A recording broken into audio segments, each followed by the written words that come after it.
A day in my life as a vlogger. Vlogger man damay bagagnaong vlogger.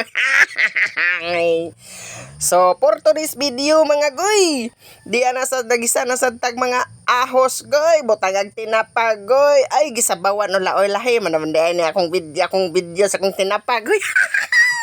Nalunod naman yung tinapag ibutangan ng mga naday tubig o tuwara o. O tuwarag tinapang atame. Shout out na atame no baka naman. Gibutangan ka tinumoto.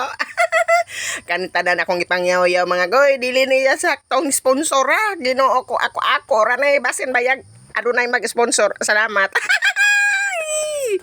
Oh, nagluto rin tag pansit diha no. Ato na din nagilunod ng pansit na bisag wala pa ni bukal pandamay. tanawa ang kamera. Nakuanan sa kanang inalis niyo. Na naklaro ang video. So, magtabay continue ta sa ato mga voice over no. Hindi arang pansit ni kuro-kuro na ako na day daw para mulata. Ay wala pa ni bukal. Pero apit na ni bukal di ay. Pandamay. Rice cooker man din natong gilutuan no. Dara ni bukal na di arang kanon na ready na oh. Nagkanon no gigutom gaday ka sarilin.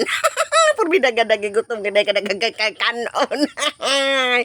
Oh, tungod sa kusog kang ulan rice cooker atong gilutuan sa tong pansit. Tanawa ninyo, tanawa. Pakluto na din ako. Nagkukar na ta, nagkaon-kaon na sinday sarilin. Miyas kaon ni Inday Gadagoy.